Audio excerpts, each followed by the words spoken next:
Assalamualaikum warahmatullahi wabarakatuh. Selamat siang. Pada pertemuan yang ketiga ini, mata kuliah penelitian operasional, kita akan membahas tentang programa integer. Secara umum, programa integer atau programa bilangan bulat merupakan bentuk lain dari programa linear. Cuman yang perlu digarisbawahi di sini adalah output dari programa linear ini, variabel keputusan yang diharapkan itu harus berbentuk bilangan bulat, bukan berbentuk bilangan pecahan.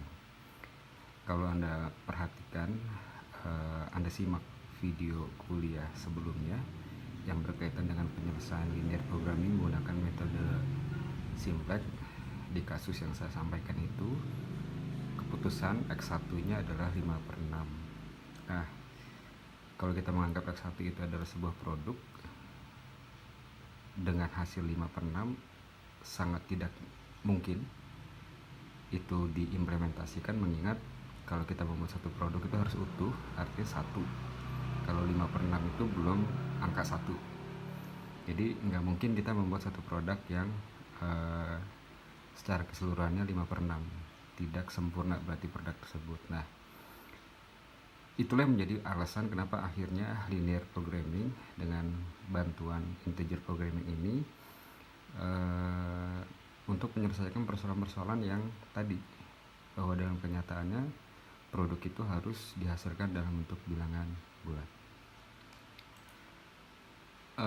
Teknik atau metode yang digunakan untuk program integer ini secara umum ada dua. Yang pertama, kita menggunakan teknik analisis bilangan bulat, dan yang kedua kita menggunakan teknik analisis bilangan biner atau bilangan 0 dan 1. Di perkuliahan ini kita hanya menggunakan satu teknik, yaitu teknik analisis bilangan bulat. Untuk mencari nilai atau penyelesaian optimal, umumnya integer programming metode yang digunakan itu adalah branch and bound. Meskipun ada lagi metode-metode yang bisa digunakan lainnya, salah satunya adalah cutting plan, tapi yang paling lazim dipakai banyak orang adalah branch and bound. Apa itu branch and bound? Branch and bound ini merupakan metode untuk memperoleh hasil variabel keputusan berupa bilangan bulat. Nah, bagaimana caranya? Judulnya aja branch and bound, berarti akan muncul cabang-cabang. Suatu persoalan, ketika variabel yang kita cari itu tidak berbentuk bilangan bulat, maka bilangan pecah tersebut akan menjadi awal muasalnya munculnya cabang baru. Semakin banyak cabang, itu bisa membuat kita melihat bahwa ternyata hasil yang diharapkan masih belum tercapai. Jadi cabang-cabang tersebut akan berhenti bila seluruh variabel yang kita cari itu sudah menghasilkan suatu bilangan bulat. Selama masih ada bilangan pecahan yang dihasilkan, maka cabang akan terus membuat cabang baru. Sekali lagi saya ingatin bahwa ini selesai pembuatan cabang ini bila variabel yang kita cari sudah tidak lagi menghasilkan bilangan pecahan. Ini adalah contoh kasus. Ini ada kasus dia membuat dua produk, meja dan kursi. Pada proses pembuatan meja dan kursi ini ada dua kegiatan yang sama-sama dilakukan, yaitu perakitan dan pemolesan. Untuk pembuatan meja,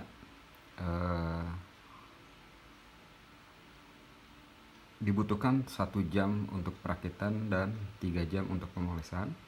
Sedangkan untuk menghasilkan satu kursi diperlukan 2 jam perakitan dan 2 jam pemolesan.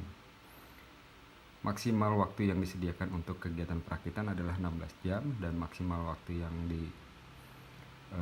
disediakan untuk kegiatan pemolesan adalah sebanyak 30 jam. Laba untuk setiap meja itu Rp20.000, dan laba untuk setiap kursi itu adalah 30. Karena kita bicaranya laba, maka laba itu harus kita maksimumkan. Maka fungsi tujuan di sini adalah untuk memaksimumkan keuntungan. Yang jadi pertanyaan adalah berapakah jumlah meja dan kursi yang optimal yang harus dihasilkan dalam bilangan bulat. Nah, di situ di kata terakhir dalam bilangan bulat, artinya persoalan ini mensyaratkan bahwa variabel yang kita cari itu tidak boleh lagi dalam bentuk bilangan pecahan.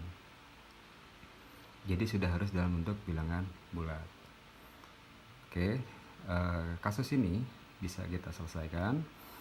Cara yang pertama yaitu kita melakukan perumusan persoalan dalam bentuk tabel. Tabelnya seperti ini. Meja itu membutuhkan 1 jam perakitan, 3 jam pemolesan. Kursi membutuhkan 2 jam perakitan dan 2 jam pemolesan. Perakitan disediakan waktu maksimal 16 jam. Pemolesan maksimal 30 jam. Keuntungan setiap unit meja 20.000 dan keuntungan setiap unit kursi 30.000. Ini adalah bentuk perumusan persoalan dari kasus yang tadi sudah saya sampaikan sebelumnya. Nah, bila sudah Anda rumuskan persoalan dalam bentuk tabel, selanjutnya Anda harus merumuskan persoalan tersebut dalam bentuk persamaan matematik. Nah, kenapa maksimal? Tadi saya sudah sampaikan bahwa laba, ada kata-kata laba produk. Satu produk meja 20.000, satu produk kursi 30.000. Kalau kita bicaranya laba, saya yakin semua orang akan berpikiran sama bahwa keuntungan itu harus kita maksimalkan. Hingga pada akhirnya kenapa muncul tujuan ini maksimal. Nah, di baris yang ini adalah kendala. X1 plus 2X2 lebih kecil sama dengan 16. Ini bicaranya adalah waktu perakitan. Jadi produk X1 meja membutuhkan 1 jam perakitan. X2 kursi membutuhkan 2 jam perakitan. Dan 16 jam ini adalah total waktu perakitan yang disediakan. Nah, baris yang kedua ini adalah kendala yang kedua. 3X1 ini bicaranya tentang bahwa meja membutuhkan 3 jam pada proses pemolesan, sedangkan kursi membutuhkan 2 jam dalam proses pemolesan. Nah, 30 ini adalah waktu maksimal yang tersedia sebanyak 30 jam pada proses kegiatan pemolesan. Nah, Anda perhatiin di bawahnya X1, X2 garis lebih besar sama dengan 0 dan integer. Ada kata-kata integer, artinya X1 dan X2 nilainya lebih besar sama dengan 0 dan dia berbentuk bilangan bulat. Ini menjadi syarat. Bila nanti Anda memperoleh hasil X1, X2 berbentuk bilangan pecahan, maka bilangan pecahan tersebut dengan pendekatan metode branch and bond harus kita memperoleh nilai bilangan bulat dengan bantuan branch and bond tersebut. Oke, penyelesaian yang pertama ini sama seperti linear programming. Anda bisa menggunakan, kalau 2 variabel Anda bisa menggunakan grafik, kalau 3 variabel, 4 variabel Anda bisa menggunakan simplex. Kalau untuk grafik sangat sulit untuk dilakukan, mengingat grafik hanya terdapat 2 variabel X1 dan X2. Balik lagi, kalau Anda ingin memahami simplex, Anda harus paham dulu apa yang namanya eliminasi Gauss dan Jordan. Oke, ini kita coba menyelesaikan dengan pendekatan metode grafik. Oke, ini merupakan kendala yang pertama. X1 plus 2X2 16. X1 adalah miliknya ini, X1 nya sama dengan 16, 2X2 sama dengan 16, maka X2 nya adalah 16 bagi 2, 8. Muncullah garis ini. Oke. Nah, ini adalah kendala yang kedua. Kendala yang kedua adalah 3X1 plus 2X2 lebih kecil sama dengan 30. Kenapa di sini 10 X1-nya? Supaya gampang hitungnya, cara singkatnya 3X1 sama dengan 30. X1 sama dengan 30 dibagi 3, maka nilainya 10. Sementara 15 Anda peroleh dari mana?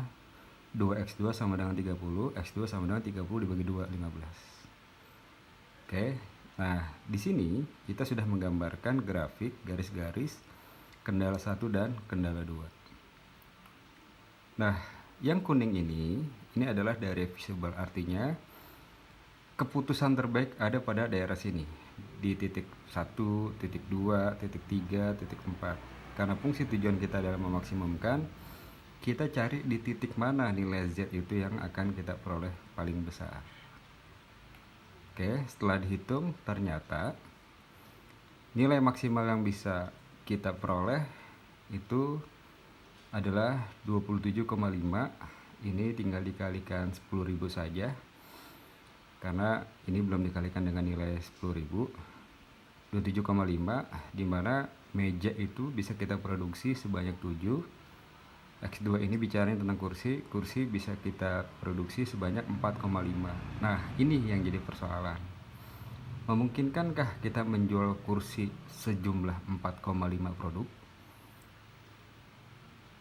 Sangat tidak mungkin. Kenapa? Karena masih ada kursi yang belum jadi. 4,5 berarti 4 kursi jadi, setengah kursi nggak jadi. Nah, itu menjadi sesuatu yang tidak relevan dalam dunia bisnis. Nah, harusnya kalau kita bicaranya berapakah jumlah kursi, maka jumlah kursi yang kita produksi kalau nggak 4, kalau nggak 5, kalau nggak 6, kalau nggak 7, misalnya kayak gitu contohnya, harus berbentuk bilangan bulat.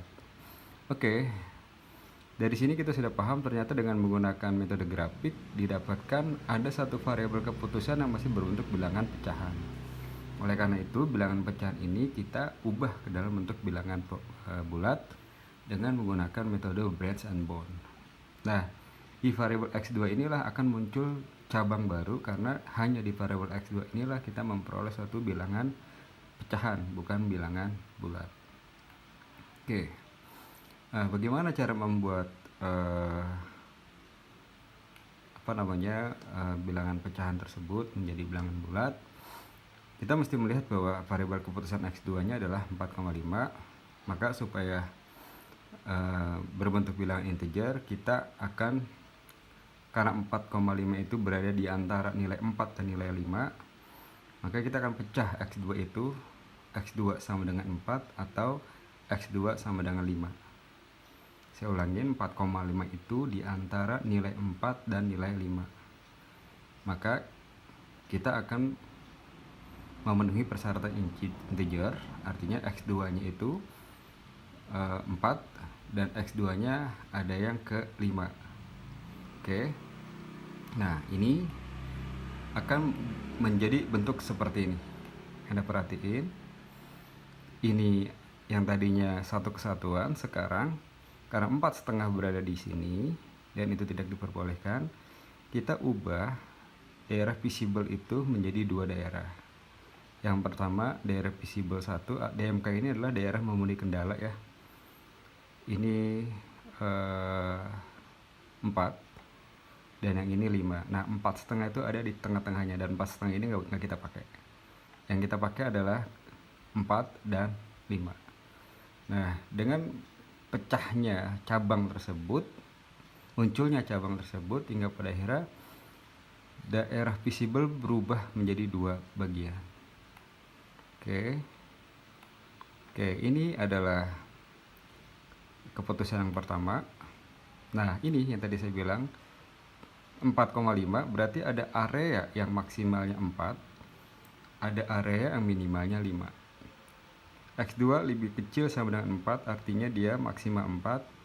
X2 lebih besar 5, maka 5 ini adalah nilai dasar. Ada nilai yang lebih besar daripada 5. Nih, kalau kita perhatikan di gambar tersebut, nah ini adalah lebih kecil sama dengan 4. 4 adalah nilai paling besar. Ini adalah nilai paling besar. Ini adalah daerah yang lebih besar daripada 5, artinya nilai paling kecilnya adalah 5 dan nilai paling besarnya adalah 8. Nah, ini mentok dengan garis fungsi kendala nomor 1. Oke, balik lagi ke slide ini. Karena dia 4,5 kita pecah, ada bagian yang lebih kecil, X2 lebih kecil sama dengan 4, ada bagian X2 lebih besar sama dengan 5. Anda perhatiin, di dalam X2 lebih kecil sama dengan 4, bentuknya adalah seperti ini. Anda perhatiin bahwa daerah sini dilintasi oleh fungsi kendala nomor 2 dengan persamaan matematikanya adalah 3x1 plus 2x2 lebih kecil sama dengan 30. Oke, sekarang kita mencari berapakah nilai X2-nya.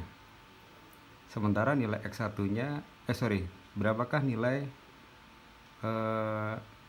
ya betul, kita berapakah nilai X1-nya sementara nilai X2-nya udah kita ketahui. Ini adalah bentuk DMK1, Anda perhatiin. 4 ini sudah given, karena tadi 4,5 daerah 4 maksimal, daerah 5 minimal. Nah, di ujung ini dilewati oleh persamaan matematik fungsi kendala nomor 2. Jadi, kita menggunakan fungsi kendala nomor 2, 3x1 plus 2x2 sama dengan 30, di mana nilai x2-nya sudah kita peroleh sebesar 4. 4 diperoleh dari mana? Kita peroleh dari sini.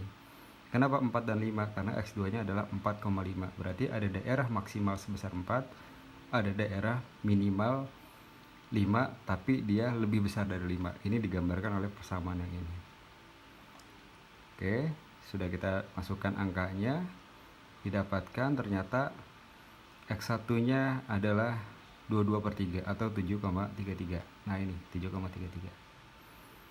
X1-nya udah kita dapat, X2-nya udah kita dapat, kita masukkan fungsi tujuannya, diperolehlah bahwa dengan pemecahan pembuatan cabang baru, diperoleh bahwa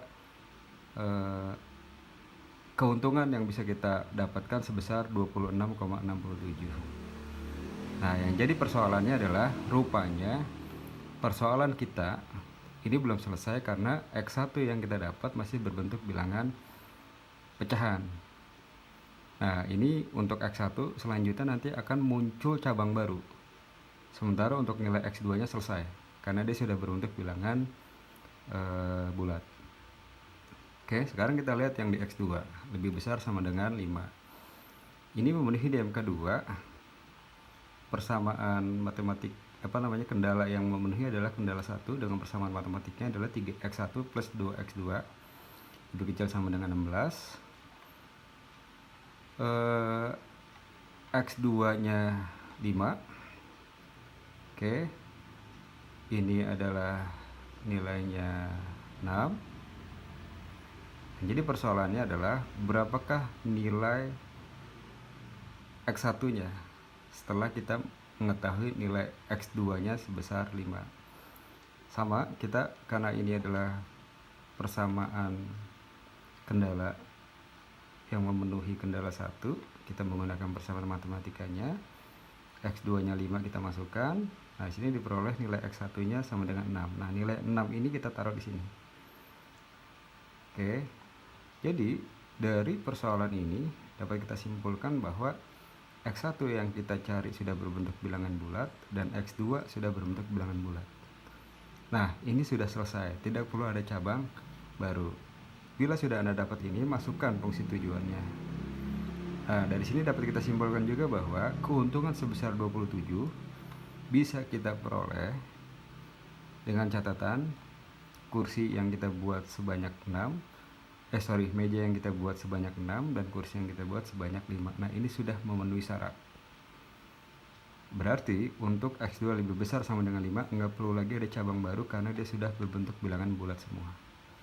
Nah, kita fokus ke sini sekarang. Kenapa kita fokus ke sini? Karena X1 di sini masih berbentuk bilangan pecahan, belum berbentuk bilangan bulat.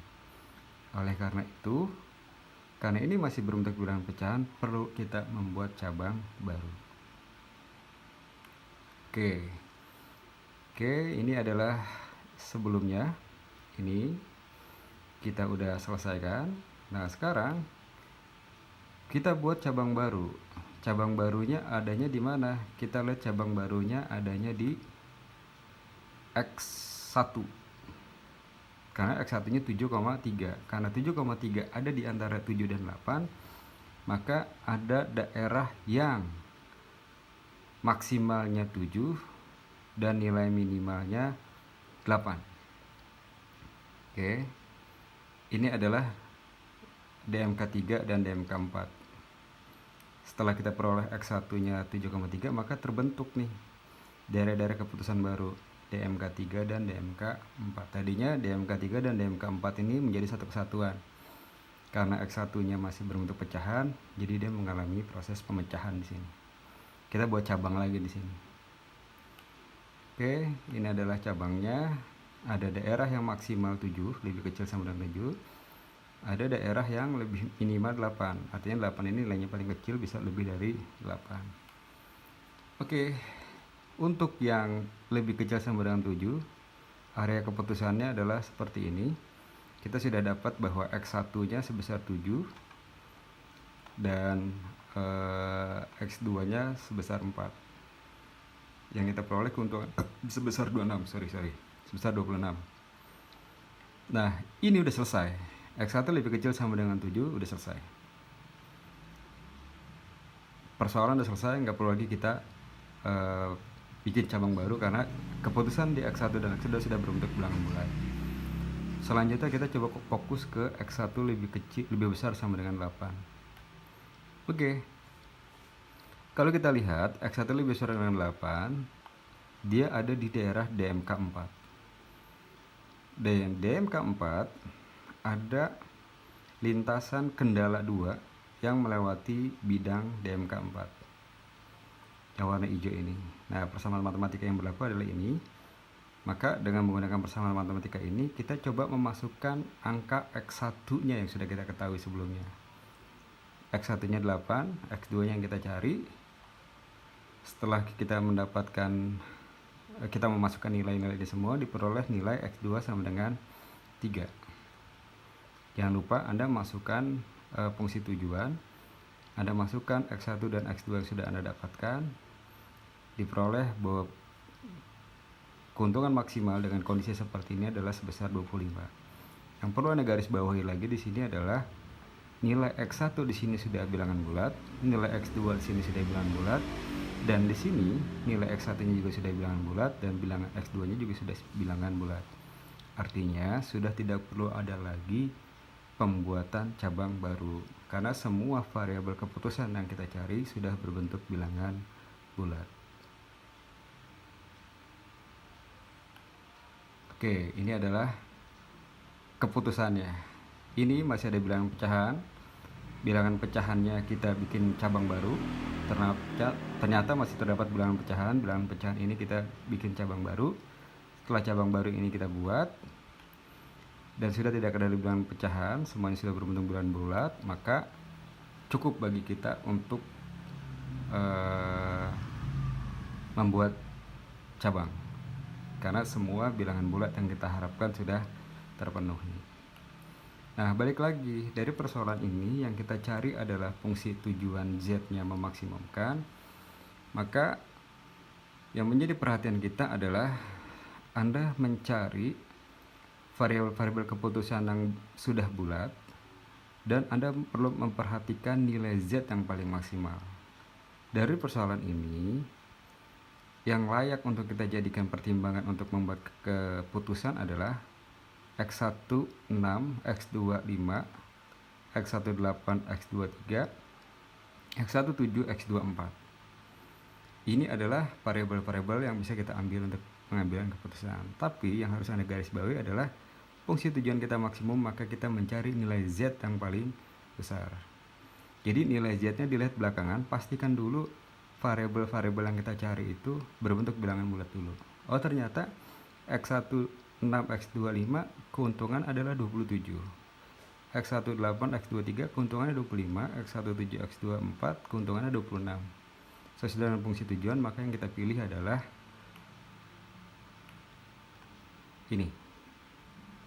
Yang kita pilih adalah nilai Z sama dengan 27. Ini adalah keputusan terbaik kita. Nah, ini salah satu penerapan metode Browns and Bound untuk mendapatkan nilai bilangan bulat. Tapi saya berharap setelah ini Anda harus membuat suatu kesimpulan, harus dideskripsikan. Kalau kasusnya seperti ini dapat dideskripsikan bahwa keuntungan bisa kita peroleh secara maksimal sebesar 27.000, sebesar 27.000